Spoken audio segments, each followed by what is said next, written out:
श्रोता प्रेमियों, मैं राम सागर शास्त्री आप लोगों के समक्ष रखने जा रहा हूं एक प्रसंग, राम वनगमन। देखिए, अयोध्या कांड को कवियों ने राम की जंघा माना है, जिसमें गोस्वामी तुलसीदास जी ने राम के वनगमन को ग्रीष्म ऋतु के समान बताया है। भगवान राम के विवाह होने के पश्चात दशरथ ने राम को राज्य देने का विचार किया। अस्तु उन्होंने अपनी भावना वशिष्ठ जी से व्यक्त की। वशिष्ठ जी ने कहा, राजन, अब देर करने की जरूरत नहीं है, शीघ्र तैयारी कीजिए। राम के अभिषेक के लिए सभी दिन शुभ और मंगलमय हैं। कि बेगी विलंब न करिए नृप, साजिए सबुई समाज, सुदिन सुमंगल तब ही जब राम हो युवराज। अस्तु दशरथ ने सेवक और मंत्रियों को आदेश देकर नगर को सजवा दिया। वशिष्ठ जी ने जब अभिषेक की बात राम को बताई तो राम ने यही कहा कि सभी भाई साथ साथ जन्मे हैं, सभी को छोड़कर मेरा ही राज तिलक क्यों हो रहा है। सभी लोग भरत जी का आगमन भी चाहते थे। लक्ष्मण को बड़ी प्रसन्नता है, परंतु मंथरा से शांत नहीं रहा गया। कि दीख मंथरा नगर बनावा, मंजुल मंगल बाज बधावा। वह तो श्री राम का राज तिलक सुनते ही जल गई। देखिए, मंथरा राम के राज तिलक से क्यों जल गई। नंबर 1, मंथरा पूर्व जन्म में विरोचन की पुत्री यानी राजा बलि की बहन थी, जिसका नाम दुंदुभि था। समुद्र मंथन के युद्ध में इसने इंद्र को छोड़कर अन्य सभी देवताओं को नागपाश में जकड़ लिया था। इंद्र विष्णु के पास गए। विष्णु जी ने गरुणास्त्र के साथ साथ अपनी शक्ति प्रदान की। इंद्र दुंदुभि के पास पहुंचे। इंद्र ने गरुणास्त्र द्वारा नागपाश काटकर देवताओं को मुक्त कर दिया और इसके पीठ पर वज्र का प्रहार किया, जिससे कुबड़ उत्पन्न हो गया। प्रजा ने इसका परित्याग कर दिया। यह विष्णु से बदले की भावना लेकर मरी और बृहदस्यु के यहाँ कुबड़ के सहित उत्पन्न हुई और कैकेयी की दासी बनी। इसका असली नाम रेखा था। दूसरी बात, एक बार भगवान राम महल में गेंद खेल रहे थे। इसने गेंद को उठाकर बाहर फेंक दिया। राम ने इसके कुबड़ पर एक छड़ी मार दी, इसलिए यह राम से जलती थी। तीसरी बात, मंथरा की बुद्धि को सरस्वती ने फेर दिया था, क्योंकि देवताओं को चिंता हो गई कि राम राजा बन जाएंगे तो फिर निशाचरों का वध कैसे होगा। इसलिए उन्होंने सरस्वती जी के द्वारा मंथरा की बुद्धि को फिरवा दिया था। आज तो मंथरा ने आज कैकेयी से कहा, रानी जी, कि पूत विदेश न सोच तुम्हारे, और जानत हूँ वसना हमारे। तुम्हारा पुत्र परदेश में है और उसका तुम्हें कोई सोच नहीं है। तुम तो यही समझती हो राजा हमारे बस में है। कल राम का राज तिलक होने वाला है। कैकेयी ने कहा, मंथरा, तू तो घर फोड़ने की बात कह रही है। कानी खोरे कुबड़े कुटिल कुचाली जान, तिय विशेष पुनि चेरी कही, भरत मात मुस्कानी। काने लंगड़े कुबड़े ये बड़े कुचाली होते हैं, उनमें से स्त्री और स्त्री में भी खासतौर दासी। ऐसा कहकर कैकेयी मुस्कुराने लगी। मंथरा ने कहा, रानी जी, तुम अभी तो हंस रही हो, कल तुम्हें रोना पड़ेगा। कि कद्रू बिनते ही दीन दुख, और तुम ही कौशिला देव। जैसे कद्रू ने बिनता को दुख दिया था, वैसे ही तुम्हें कौशल्या देगी। देखिए, कद्रू और बिनता कश्यप ऋषि की पत्नियां थीं। कद्रू से नागों की और बिनता से गरुण और अरुण की उत्पत्ति हुई थी। एक बार कद्रू और बिनता में बहस छिड़ गई कि समुद्र से निकले हुए उच्च सवा घोड़े की पूंछ कैसी है। कद्रू ने कहा काली है, बिनता ने कहा सफेद है। शर्त यह रखी गई थी कि जो हार जाएगा वही दासी बनेगा। नागों ने विचार किया कि पूंछ सफेद है, मेरी मां हार जाएगी। नाग जाकर घोड़े की पूंछ में लिपट गए, जिससे पूंछ का रंग काला हो गया। इस छल से बिनता को कद्रू की दासी बनना पड़ा। मंत्रा ने कहा, रानी जी वही छल तुम्हारे साथ हो रहा है। भरत और शत्रुघ्न को ननिहाल में भेजकर महाराज दशरथ राम को राजा बना रहे हैं। आज तो तुम्हें कौशल्या की दासी बनना पड़ेगा। अब तो कैकेयी पर दासी का रंग चढ़ गया। उसने कहा कि नहीं, हर जन्म भरऊं बरु जाई, अब कबहू न करब सौती से भुकाई। मैं भले ही अपना सारा जीवन नैहर में गुजार दूंगी, परंतु सौती की कभी सेवा नहीं करूंगी। मंत्रा, अब तुम मुझे बताओ कि मुझे क्या करना चाहिए। तब उसने कहा, रानी जी तुम्हारे 2 वरदान राजा पर बाकी हैं, उन्हें आज ही मांग लो। देखिए, जब महाराज दशरथ संबरासुर से युद्ध करने गए थे तो वहां इनके रथ के पहिए की धुरी निकल गई थी। कैकेयी ने धुरी की जगह अपनी उंगली डाल दी थी। कारण कैकेयी ने बचपन में दुर्वासा ऋषि का दंड चुराया था। उन्होंने इसे श्राप दिया था कि तेरी एक उंगली पत्थर की हो जाए। आज तो दशरथ ने कैकेयी को उंगली डाले हुए देखा और बोले, तुम मुझसे कोई 2 वरदान मांग सकती हो।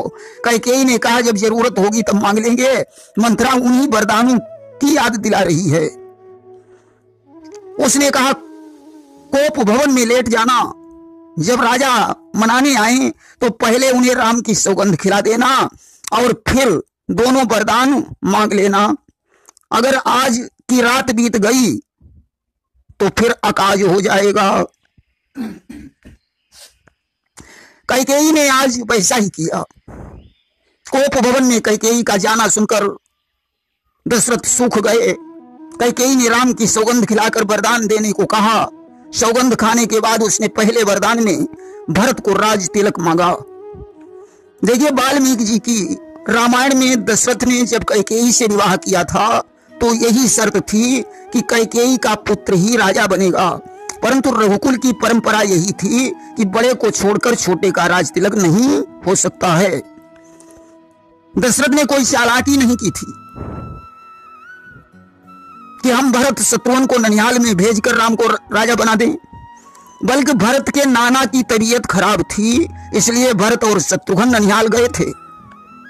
राज तिलक के समय वे उन्हें इसलिए नहीं बुला पाए कि बीच में एक रात का ही समय शेष था। राजा ने कैकेयी के इस वरदान को भार नहीं समझा, परंतु जब उसने दूसरा वरदान मांगा, कौन सा, कि तापस वेश विशेष उदासी और 14 वर्ष राम बनवासी। तपस्वियों के वेश में विरक्त मुनियों की भांति राम 14 वर्ष तक वन में निवास करें। विशेष उदासी का मतलब होता है प्रपंच रहित, क्योंकि प्रपंच रहित साधुओं पर ही रावण अत्याचार करता था। कैकेयी सोचती है कि रावण इस प्रकार के साधुओं को त्रस्त करता है, ऐसे वेश में इन्हें मुनियों का कष्ट देखने को मिलेगा और ये निशाचरों का वध करके संतों का उद्धार करेंगे। देखिए, कैकेयी ने राम को वनवास क्यों मांगा, इसके 3 कारण हैं। नंबर 1 तो दशरथ का छत्र मुकुट बाल ने छीन लिया था, जो बाल से चुराकर रावण लंका को ले गया था। नंबर 2 संतों का कल्याण करने के लिए कैकेयी ने राम को वनवास मांगा। नंबर 3 यह सब सरस्वती जी की कृपा से हो रहा था। कैकेयी ने 14 वर्ष का ही वनवास क्यों मांगा, इसके भी कई कारण हैं। नंबर 1 तो रावण की आयु 14 वर्ष की ही शेष रह गई थी, इसलिए सरस्वती की कृपा से कैकेयी ने 14 वर्ष का वनवास मांगा। नंबर 2 राजा अनरण ने रावण को श्राप दिया था कि किसी दिन मेरे वंश में तेरे काल का जन्म होगा जो तुझे मारेगा। उनके श्राप की पूर्ति में 14 वर्ष शेष रह गए थे। नंबर 3 कैकेयी से मंथरा ने कहा था कि रानी जी कि भय पाख दिन सजत समाजू, एक पाख से राम के राज तिलक की तैयारी हो रही है। कैकेयी ने विचार किया कि मेरी 14 रात्रियों की नींद नाश हो गई है। यद्यपि मंथरा ये झूठ कह रही है कि एक रात बीत कर ही राज तिलक होना था, परंतु उसने दासी की बात पर विश्वास कर लिया और एक रात्रि का हिसाब एक एक वर्ष से लिया, यानी 14 वर्ष का वनवास मांगा। चौथी बात कैकेयी ने विचार किया कि 10 इंद्रियां और 4 अंतःकरण, इनको जो संभाल लेगा वही रावण पर विजय प्राप्त कर सकता है। इसलिए इसने 14 वर्ष का वनवास मांगा। पांचवी बात, राम के ऊपर शनि की दशा चल रही थी जिसमें 14 वर्ष बाकी थे, इसलिए उसने 14 वर्ष का वनवास मांगा। छठी बात, राज्य के कानून के अनुसार 12 वर्ष पर संपत्ति से बेदखल कर दिया जाता था। उसने सोचा 13 ठीक नहीं है, अतः 14 वर्ष का वनवास मांगा। इसमें पहले वाला कारण ज्यादा उचित है कि रावण की आयु में 14 वर्ष बाकी रहे थे। लेकिन दशरथ ने बहुत कुछ समझाया, परंतु अबला जब सबला हो जाती है तो वो अपनी हट नहीं छोड़ती। कैकेयी नहीं मानी। उसने कहा, राजन, शरीर, स्त्री, पुत्र, घर, धन, पृथ्वी सब तिनके के बराबर सत्यव्रती के लिए कहे गए।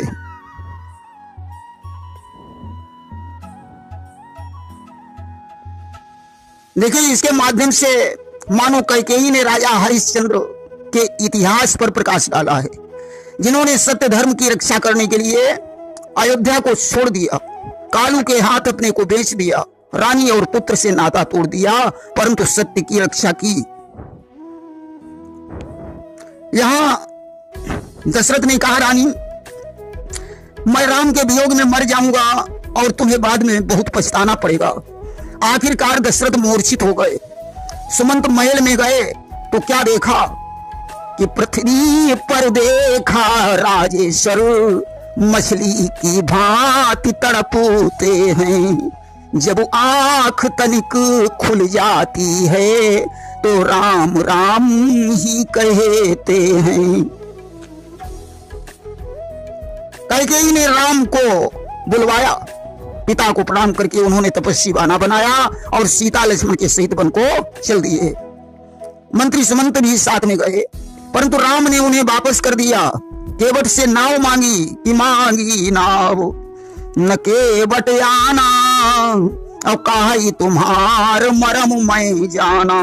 नाव मांगी नहीं बल्कि केवट स्वयं आया। संवाद होने के पश्चात गंगा पार हो गए। क्या वनवास में धनुष बाण धारण करना अनुचित था? अगर यह बात होती तो उन्होंने कैकेयी के सामने ही तपस्वी वेश बनाया था।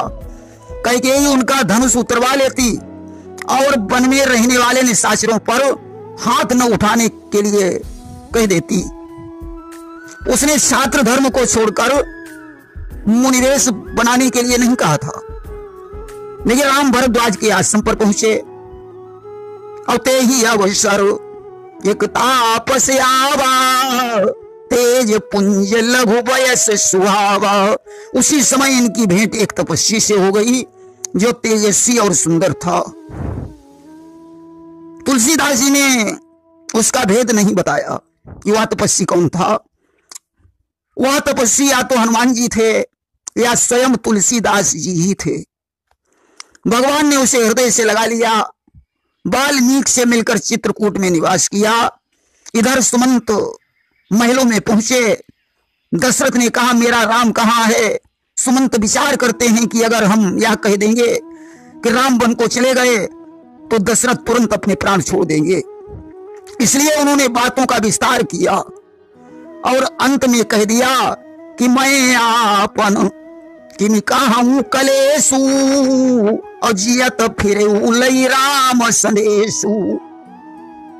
अब तो दशरथ समझ गए कि राम नहीं लौटे और व्याकुल हो गए। देखिए, मनुष्य जब मरता है तो उसे पिछले पापों की याद आती है। दशरथ से भी एक बहुत बड़ा पाप हुआ था जो उन्होंने श्रवण कुमार को मार डाला था और अंधी अंधों ने इन्हें श्राप दे दिया था कि एक दिन पुत्र के वियोग में तुम्हारी भी मृत्यु होगी। और तापस अंध श्राप सुधि आई, कौशल्य ही सब कथा सुनाई। कौशल्या को कथा सुनाने के बाद राम राम कहते हुए इन्होंने अपने प्राणों को छोड़ दिया। भरत और शत्रुघ्न ननिहाल से आए। भरत ने कैकेयी को बहुत डांटा फटकारा और कहा कि हंस वंश दशरथ जनक राम लखन से भाई, जननी तू जननी भई विधि सन कछु न वसाई। मुझे सूर्यवंशी दशरथ जैसे पिता और राम लक्ष्मण से भाई मिले, पर हे जननी मुझे जन्म देने वाली माता तेरी जैसी मिली। सत्य है विधाता से कुछ बस नहीं चलता। अर्थात भरत जी ये कहना चाहते हैं कि तू अपनी माता के समान हुई, क्योंकि कैकेयी के पिता अश्वपति पशु पक्षियों की भाषा जानते थे। एक बार वे रानी सुबलक्षणा के समेत एक सरोवर पर गए, जहां हंस हंसनी आपस में बातें कर रहे थे। उनकी बातें सुनकर राजा अश्वपति हंसे। रानी ने आग्रह किया कि ये क्या कह रहे हैं। अश्वपति को ऐसा वरदान था कि इस रहस्य को बताओगे तो तुम्हारी मृत्यु हो जाएगी, परंतु रानी अपनी जिद पर अड़ी रही कि कुछ भी हो यह रहस्य बताना पड़ेगा। तब अश्वपति ने रानी को कोड़ों से पीटा और उनका परित्याग कर दिया। देखिए वशिष्ठ जी ने भरत से बिलख कर कहा कि सुनहु भरत भाभी प्रबल बिलख कहू मुनिनाथ, हानि लाभ जीवन मरण जस अपजस विधि हाथ। वशिष्ठ जी तो ब्रह्मा जी की लिखी भावी को भी मेटने की सामर्थ्य रखते थे। शिव जी में भी ये सामर्थ्य थी, परंतु जिस भावी में ईश्वर की इच्छा शामिल हो जाए वह भावी प्रबल बन जाती है। ऐसी भावी को शंकर जी भी नहीं मिटा पाते। लिखा है कि हरि इच्छा भावी बलवाना और हृदय विचारत शंभु सुजाना। देखिए वरदान मांग कर कैकेयी कलंकित हो गई। इसका क्या कारण है? कैकेयी ने बचपन में एक सोते हुए संत के मुंह पर कालिख पोत दी थी, इसलिए संत ने इसे श्राप दे दिया था कि तूने मेरा मुंह काला क्या कर दिया। एक दिन तुझे इतना बड़ा कलंक लगेगा कि तू समाज में मुंह दिखाने के काबिल नहीं रहेगी। जब भरत जी राम को मनाने के लिए गए तो राम भक्त निषाद राज को उन पर संदेह हो गया कि कहीं ऐसा तो नहीं कि भरत राम पर चढ़ाई करना चाहते हैं। इसलिए उसने उनकी परीक्षा ली। निषाद राज श्रृंगबेरपुर में मिले।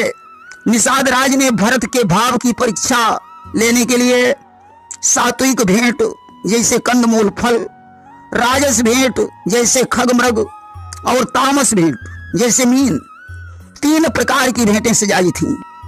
किमीन पीन पाठीन पुरानी और भरी भरी भार कहारा नयानी। परंतु जब भरत के पास ले गए तो उन्होंने किसी पर भी निगाह नहीं डाली।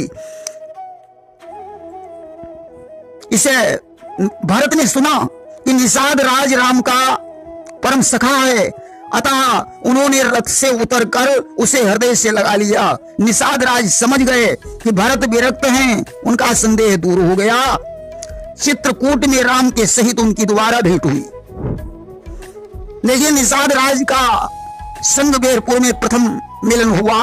उसने वशिष्ठ जी को प्रणाम भी किया था कि देखी दूर ते कही निज नाम और कीन मुनि सही दंड प्रणाम। वशिष्ठ जी ने उसे आशीर्वाद भी दिया था, परंतु भेंट नहीं की। भरत जी ने राम का सच्चा सखा जानकर उसे हृदय से लगा लिया। बाद में वशिष्ठ जी को पछतावा हुआ। विचार करते हैं कि अब फिर संयोग बना तब मैं नहीं चूकूंगा। अब चित्रकूट में निषाद ने सोचा कि शायद गुरुजी मुझे स्पर्श करना नहीं चाहते हैं। उसने दूर से फिर दंड प्रणाम किया। वशिष्ठ जी ने इस बार दौड़कर जबरदस्ती उसे हृदय से लगा लिया। गुरुजी को उससे मिलकर बड़ी प्रसन्नता हुई। आज तो चित्रकूट में राम और भरत का मिलन हुआ। राम ने खड़ाऊं देकर भरत को वापस कर दिया। वही खड़ाऊं भरत जी ने सिंहासन पर रख दी और नंदीग्राम में कुटी बनाकर तपस्या करने लगे। प्रेम से बोलिए वृंदावन बिहारी लाल की जय।